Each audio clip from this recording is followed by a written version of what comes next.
Let's go. It's your back, it dey keep passing. It dey bring out the best thing. I dey feel your recipe. Make you give me that recipe. Fine, fine. Yeah, you fine. You so divine. I dey feel you die. What's up, people? We got a new episode of Awesome Entertainment. All right, I'm Joel Awesome. We talking about DC movies. Okay, so Netflix has bought Warner Brothers. They're getting all the DC shit. They're saying we gonna leave Warner Brothers and HBO alone, and we ain't gonna touch nothing. But they're saying we gonna touch something. We gonna touch we gonna take the DC movies and shows off of HBO. That's the only thing they said they're gonna touch. All right, and they gonna put them on Netflix, which makes sense because you know Netflix got the CW verse, which is the best DC universe there is, sadly.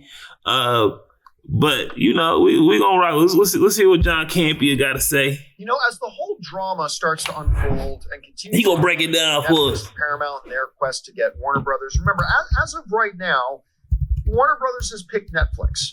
Paramount's going to try to change that. I don't think it'll be successful, but it could be. But for now, Netflix they're poised and positioned, and they're moving towards their acquisition of Warner Brothers. And one of the big questions that a lot of us are asking is, what things will change? Now, we're going to talk a lot about they're going to put out some shitty ass movies. What's going to change? Next segment. But for this one, there is one big thing. Netflix is hit or miss with the movies, man. They hit or miss. And I find it very interesting. And that's that DC series aren't going to be on HBO Max anymore. Yeah. And DC movies, when they're done in the theaters, aren't going to go to HBO. They're going to go to Netflix. If you take all the DC stuff off of HBO and put it on Netflix, I'll go get my subscription back. I'm being 100% serious. I canceled Netflix because I don't like none of the shit they put out. And I've been paying for it for months and months and months, and they ain't putting out no good shit. So it's like, why am I supporting these people? They can't put out no good shit. Now, I will say, Stranger Things is hidden. Stranger Things is always fire. I'm always fucking with that one. But they put all the DC stuff on there, mix it in with the CW stuff. Yeah, I'll get my subscription back. You got a little bit. At least for a month or two. Deadline. The pair, talking about the two heads, including I still watch Batman Beyond. Batman animated series. Closes, HBO will focus on projects like True Detective, The White Lotus, Game of Thrones spin-offs such as House of the Dragon and Night of the Seven Kingdoms, as well as comedies such as The Rehearsal, The Chair Company, and I Love LA. Well, Netflix will be the home for DC studio titles and series based on broad IP. That Netflix it makes sense. The home for DC studio titles. Because you'd either have to take your DC stuff off of Netflix and put it on. We're fighting to create a new golden age. Hold on, man. We gotta skip this. Boy, sorry.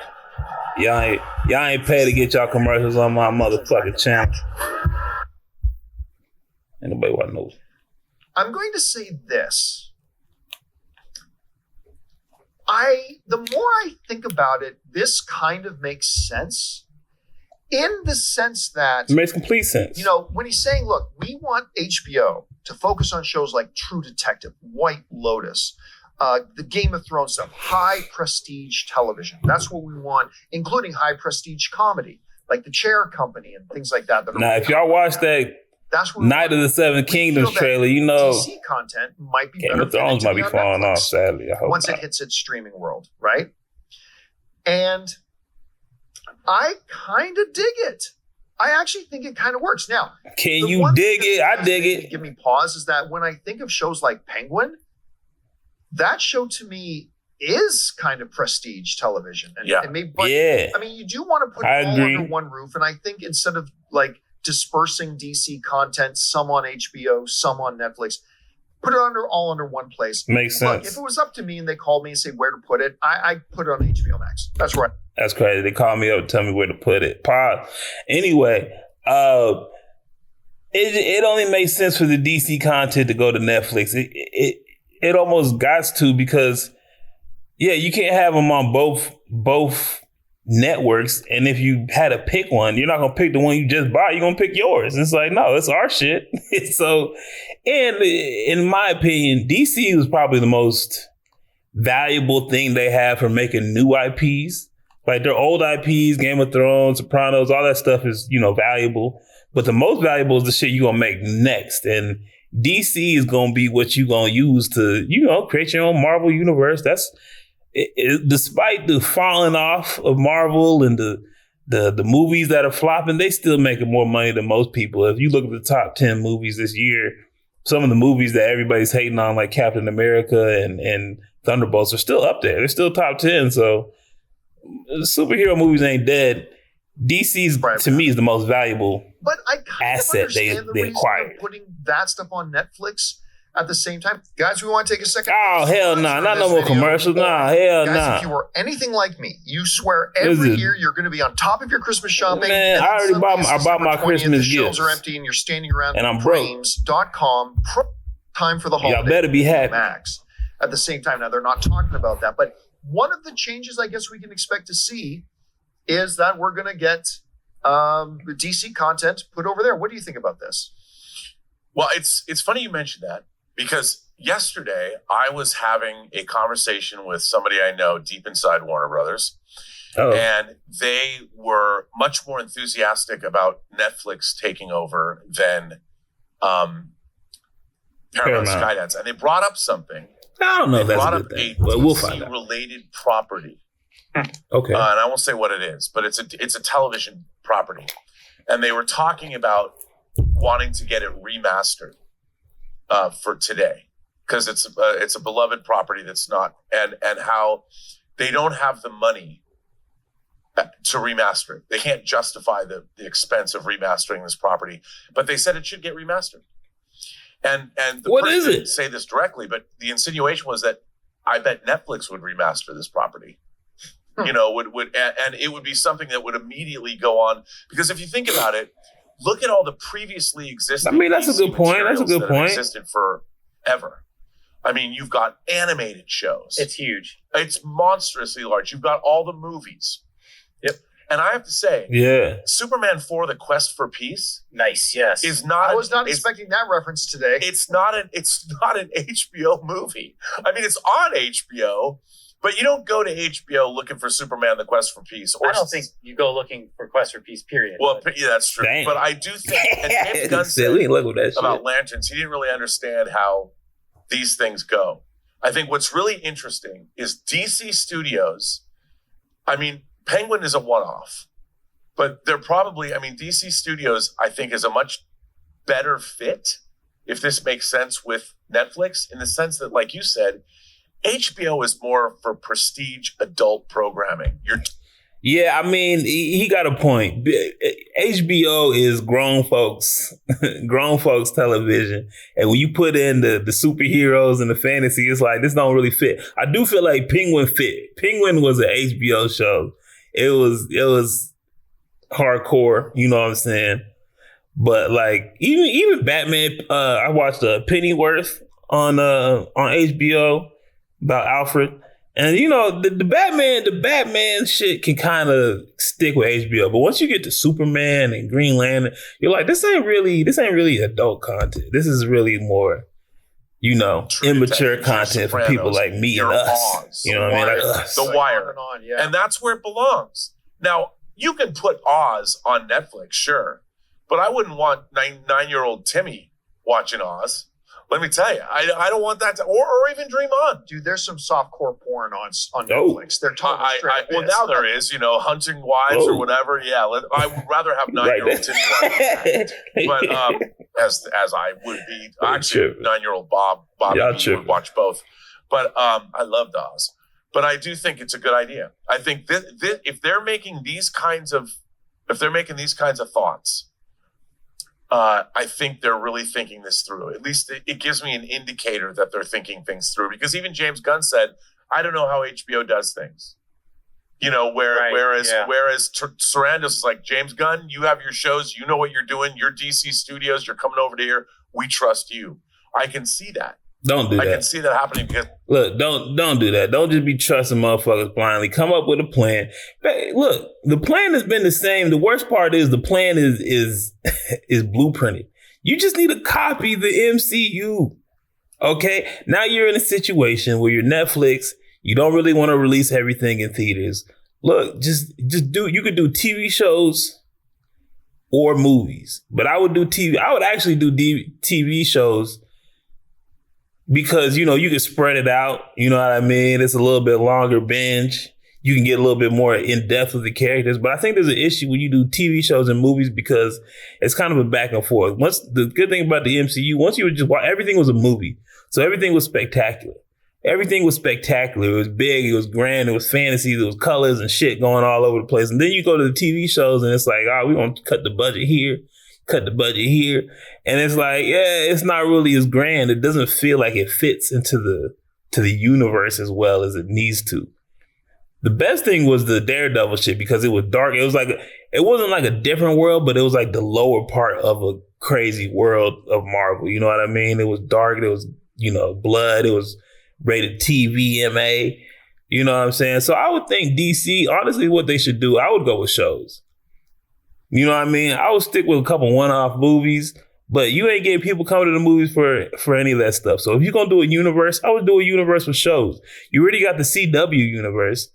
Just fix the mistakes that you made in that shit. That shit was too big. I think that was the issue. It was too big. All the talent was spread out. Bunch of characters we didn't care about. Bad acting, bad writing. You should have tightened it up. 2, 3, 4 shows, like 4 shows. You know what I mean? And then you can do a couple movies that are like one-offs, but they don't have to be connected. You know what I'm saying? You really should do like, if you're going to do a movie, to me, I would just go Batman Beyond. I'll go straight into Batman Beyond. We'll do 1, 2, 3, 4 until people are fucking with that. And then I'll start the whole DC universe over. But, I'm just a genius. What do I know? James Gunn made that comment. We talked about it a couple weeks ago. Yeah. How he said, regarding the Lantern show, I'm like, this could be problematic. In my mind, it just kind of registered that in the background. I don't think it's problematic anymore. Remember, he was only talking in terms of release schedule. Sure. He wasn't talking about... But marketing, trailers, release, but clearly it's out of his control. That's what I thought. And I'm like, with Netflix, maybe it won't be. But it is interesting because Lanterns is scheduled to be HBO, not just on HBO Max. It's an HBO production. Yeah. So... Maybe not anymore. Well, I think it still will. Well, no, of course it will. Because that... Remember, Netflix, even if everything goes great, they said for a year. Netflix doesn't get it for at least a year. Yeah. Right? So by 2027, we're looking more. But, how does that work? If Netflix doesn't get them for a year, do they get to pocket all the money they make for this year and just be like, fuck off Netflix? Or does Netflix get a cut of that? That's interesting. I need to go. Someone need to look that up. Probably me, but I'm not going. Netflix. Will there be outliers like that where it is HBO production? I don't know. I don't know either. Yeah. I don't think there's hard and fast rules, but I think for the most part, DC will live on Netflix. Well, remember, regardless, it's going to be a DC Studios production. Yeah. Like all the DC stuff will be a DC Studios production. It's just a matter of, is their home then going to be HBO Max or is it going to be who's the? Yeah.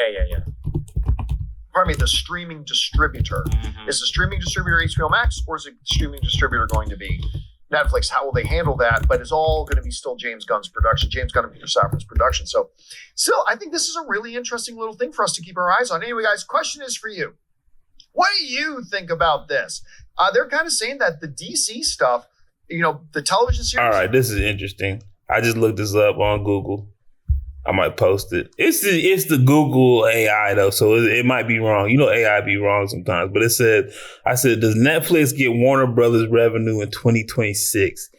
Yes, if the deal closes, Netflix will absorb Warner Brothers Studios and streaming revenue, excluding the spun-off cable channels started in late 2026, with significant financial impacts affected in 2026 as they integrate the massive content assets like HBO, DC Studios into their financials, boosting overall sales and content. So I don't think that actually answered my question. Because it's saying they're going to get the money after they acquire it, which is like, duh. But I want to know, like, in 2025, do they still get the bread? Let me try 2025.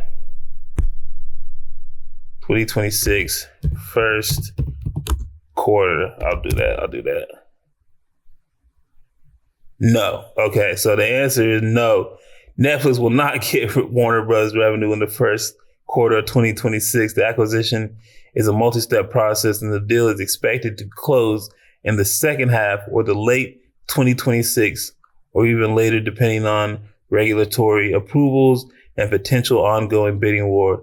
Until the acquisition is finalized, Warner Bros. Discovery and Netflix will remain separate companies, each reporting its own revenue. The proposed deal involves Netflix acquiring Warner Bros. Films, TV studios, HBO Max assets after WBD spinoffs, and a global networks division called Discovery Global. So, short answer, no, they don't get the money. So they get to pocket all the money they make for this year? That ain't a bad deal. Either way, man. Can be on Netflix. Crazy. I think this is great news for DC. I mean, DC coming down under one umbrella, because it did kind of bother me when I would go click the HBO shit. I can't find the Flash, like the CW Flash. So, hey, I think it's good news. You know what I'm saying? Netflix making big money moves. You got to respect it.